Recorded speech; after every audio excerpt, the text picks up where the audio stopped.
आपको पता होगा कि पाकिस्तान में सत्ता से ज्यादा ताकत वहां की आर्मी रखती है, यानी वहां पॉलिटिशियंस और वहां की सत्ताधारी पार्टी को उतनी ज्यादा पावर्स नहीं होंगी जितनी आर्मी को है। इसलिए देखा होगा आपने कि कई बार आर्मी ने वहां तख्ता पलट करवा दिया, जिसके बाद कोई नया प्रधानमंत्री बन गया, कोई नया प्राइम मिनिस्टर बन गया, और ऐसा कई बार हुआ है। इमरान खान का केस सबको याद होगा, पहले आर्मी ने उन्हें सत्ता में बिठाया, बाद में आर्मी ने उनसे किनारा कर लिया और किसी और को सत्ता में लाकर बिठा दिया। अब ऐसा ही एक नमूना देखने को मिल रहा है हमें, क्योंकि वहां के जो लेफ्टिनेंट जनरल मोहम्मद आसिम मलिक है, उन्हें एक बड़ी जिम्मेदारी दे दी गई है। पहले वो आईएसआई के हेड थे, Pakistani intelligence agency, intern service intelligence जिसे कहा जाता है, उसके हेड थे, उसके डायरेक्टर जनरल। अब उन्हें एक नई जिम्मेदारी दे दी गई है, वो है एनएसए की, नेशनल सिक्योरिटी एडवाइजर। और ये कहा जाता है कि ये बहुत ही ताकतवर आर्मी फैमिली से बिलोंग करते हैं, और ये दो पावर्स एक साथ देना, आईएसआई के हेड और एनएसए, ये दोनों पावर एक तरह से भारत के लिए खतरे की घंटी है। अब मैं आपको बताऊंगा इस वीडियो में क्यों ये भारत के लिए खतरे की घंटी है, और इस ऑफिसर का नाम आते ही हर जगह चर्चाएं क्यों शुरू हो गई। तो ये वीडियो लास्ट तक जरूर देखिएगा, इसमें हम दोनों चीज़ें बताएंगे इनसे रिलेटेड कि ये कौन है, क्या करते हैं, कैसे आर्मी में आए, आर्मी में इतनी ज़्यादा पावर इन्हें कैसे मिली, और अब ये जो दो नई पावर इनको दी गई है, एक साथ एनएसए का भी हेड बना दिया गया और आईएसआई के प्रमुख तो पहले से थे, तो क्या कुछ है इसके मायने इस वीडियो में जानेंगे। लास्ट तक ये वीडियो जरूर देखिएगा। नमस्कार, मेरा नाम है प्रवेश पांडे और आप देख रहे हो क्राइम तक। कल पाकिस्तान सरकार ने एक बड़ा फैसला लिया। वो बड़ा फैसला क्या था, और उस बड़े फैसले को लेकर हर तरफ चर्चा है। वो फैसला है लेफ्टिनेंट जनरल मोहम्मद आसिम मलिक से जुड़ा। ये आईएसआई के हेड थे, डायरेक्टर जनरल थे। आईएसआई वही चीज है जिसके बारे में बार बार भारत सरकार बात करती है। ये है तो वैसे पाकिस्तानी इंटेलिजेंस एजेंसी, पाकिस्तान की इंटेलिजेंस एजेंसी का काम है कि इंटेलिजेंस गैदर करना और पाकिस्तान और पाकिस्तान के बाहर पाकिस्तान से रिलेटेड क्या कुछ हो रहा है उसकी इंफॉर्मेशन देना। लेकिन ये धीरे धीरे समय रहते रहते इतना ताकतवर हो गया, ये सत्ता में इतना ज़्यादा इन्वॉल्वमेंट इसका बढ़ गया कि इसकी ताकत बढ़ती गई, और अब ऐसी सिचुएशन आ गई है कि ये बैठ के वहाँ आतंकवाद को बढ़ावा देता है और आतंकवादियों के साथ मिलकर ये काम करता है। आईएसआई का नाम कितनी बार जुड़ा है कि वो वहाँ की इंटेलिजेंस एजेंसी, पाकिस्तान की इंटेलिजेंस एजेंसी आतंकवादियों के साथ मिलकर काम कर रही है। आईएसआई का फुल फॉर्म है इंटर सर्विस इंटेलिजेंस, और ये पूरे विश्व में फेमस है। सबको पता है कि आईएसआई के जो प्रमुख है वो भी जितने भी आतंकवादी संगठन है इस वक्त वहाँ मौजूद हैं, उनको एक तरफ से बैकअप करता है, यानी उन्हें एक तरफ से पूरी तरह सपोर्ट करता है। अब इनके बारे में कहा जाता है, जो लेफ्टिनेंट जनरल मोहम्मद आसिम है, इनको ये दो जिम्मेदारी दे दी गई है। पहले से वो आईएसआई के हेड थे, अब उन्हें एनएसए का भी हेड बना दिया गया है। हमारा पता होगा आपको, जो भारत के एनएसए के हेड है वो अजीत डोभाल है, और कितनी पावर है उनकी।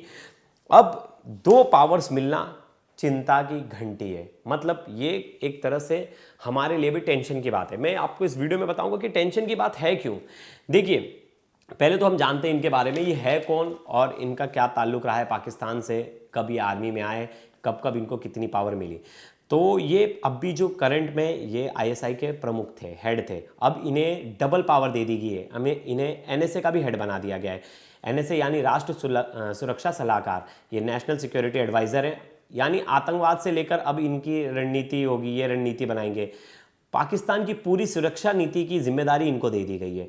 ये डुअल पोजीशन रणनीतिक तरीके से देखा जाए तो खतरे की घंटी है, क्योंकि जिस आदमी के ऊपर पहले से इल्ज़ाम आते हैं कि ये आतंकवादियों के साथ मिलता है जुलता है, आतंकवादियों के साथ मिलकर काम कर रहा है, ऐसे आदमी के पास अगर दो ऐसी बड़ी जिम्मेदारी दे देंगे तो पाकिस्तान तो और ही डूबता चला जाएगा। लेकिन इसमें क्या कुछ कर नहीं सकती पाकिस्तान सरकार, क्योंकि वहाँ आर्मी का इतना बोलबाला है कि आप बोल ही नहीं सकते, आप उनके डिसीजन को नकार ही नहीं सकते। वहाँ तो पूरा सत्ता से लेकर जो भी डिप्लोमेटिक सिचुएशन है उसमें पूरा सेना का रोल रहता है, उनका इन्वॉल्वमेंट रहता है।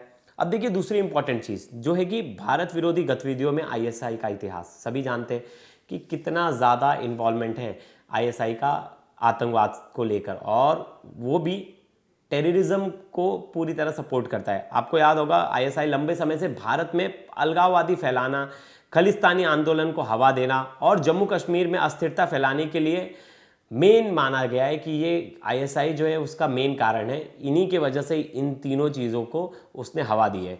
फिर मलिक उसी एजेंसी के मुखिया हैं, जैसा कि अब एनएसए बनने के बाद उन्हें और ज़्यादा पावर मिल जाएगी, जो कि बड़ा ही टेंशन की बात है पाकिस्तान के लिए भी, कि आप एक ऐसे आदमी को और ज़्यादा पावर दे रहे हो जो पहले से ही आतंकवाद फैला रहा था। उसको तो एक तरह से उसका डिमोशन करना चाहिए था।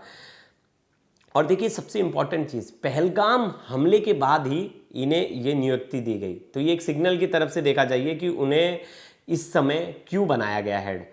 जहां 26 निर्दोष लोगों की हत्या हुई, उसके बाद आप ऐसे जिसके ऊपर इल्ज़ाम लग रहा है, जिस आईएसआई के ऊपर इल्ज़ाम लग रहा है कि आईएसआई की वजह से वो आतंकी भारत तक पहुंचे, और आप उसी के हेड को आपने एक बड़ी जिम्मेदारी दे दी, नेशनल एडवाइज़र बना दिया।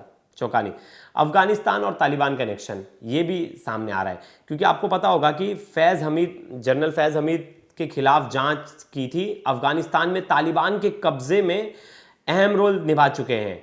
मलिक खुद भी अफगान क्षेत्र के रणनीतियों की अच्छी तरह समझ रखते हैं, जिससे सीमा पर आतंक की नई रणनीतियां बना सके।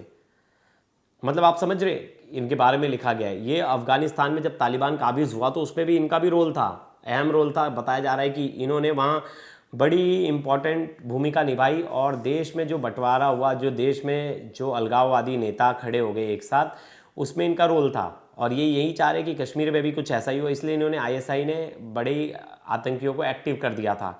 इसके बाद है कि खुफिया नेटवर्क को विस्तार देने की संभावना, मतलब ये अपने नेटवर्क्स को और ज़्यादा बढ़ाने के लिए इन्हें बिठा दिया गया है। क्योंकि देखिए आईएसआई का काम था वैसे तो सिर्फ इंटेलिजेंस का, लेकिन वो धीरे धीरे जिस तरह वो आतंकी संगठनों के साथ मिलकर काम करने लगा, उसके बाद से उसका नाम बदनाम हो गया कि ये तो सिर्फ आतंकियों के लिए काम करता है, ना कि पाकिस्तान के लिए।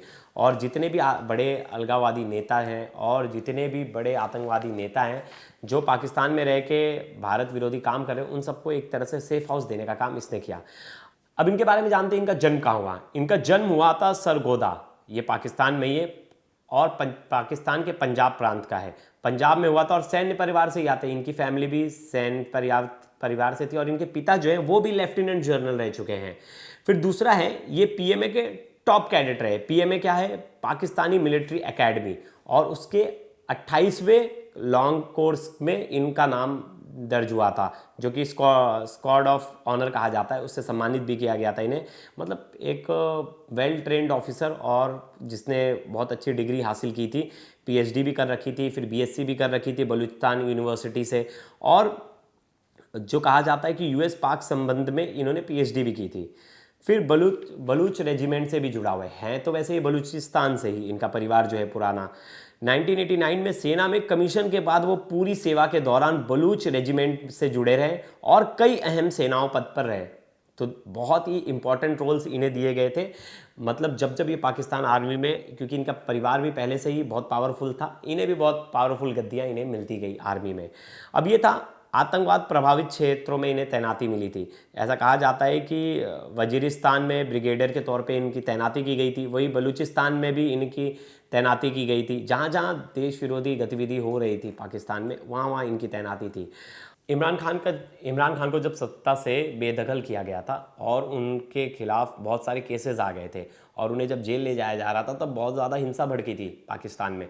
अब कहा जाता है कि उस हिंसा के पीछे आसिम मलिक का बहुत बड़ा रोल था, और सब लोग कहते हैं कि सेना, और जब उस समय में सेना और सत्ता का जो विभाजन हो रहा था, मतलब एक तरह से जब कॉन्फ्लिक्ट हो रहा था, तो उसमें इनका बहुत बड़ा रोल था, और इन्होंने ही कहीं ना कहीं इमरान खान को जेल तक पहुंचाया था। अब देखो, इनके आने से ज़्यादा कुछ बदलाव तो नहीं होगा, लेकिन एक ऐसे आतंकी संगठन को सपोर्ट करने वाले आदमी को आप इतनी बड़ी जिम्मेदारी दोगे, तो आपका देश तो और आतंक के अंधकार में डूबता चला जाएगा ना। आपके यहाँ स्थिरता कभी लौटने वाली है। कल ही आपने देखा होगा, सिंध में वहाँ के लोग ही पाकिस्तानी आर्मी के खिलाफ हैं। पाकिस्तानी पुलिस की एक गाड़ी फूंक दी।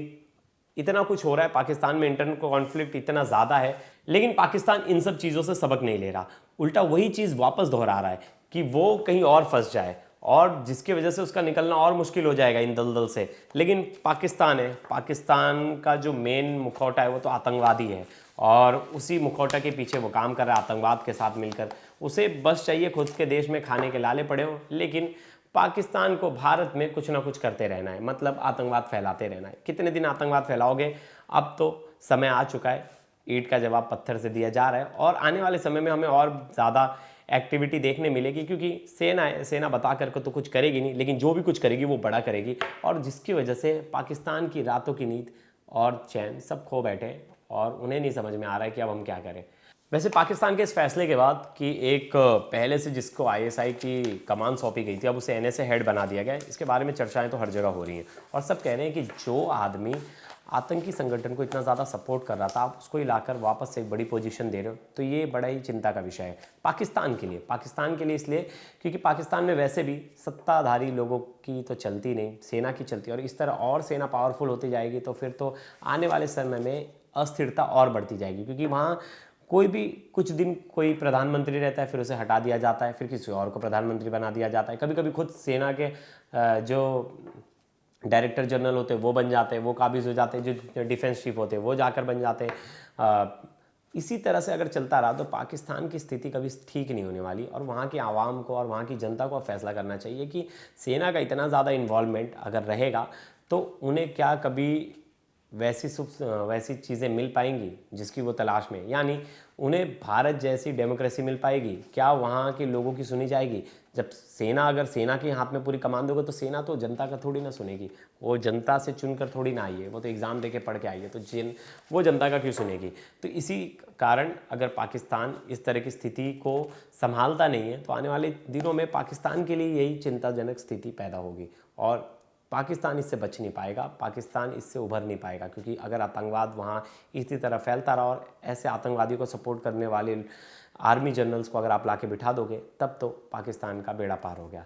तो दोस्तों ये वीडियो आपको कैसी लगी ज़रूर बताइएगा, तब तक के लिए धन्यवाद।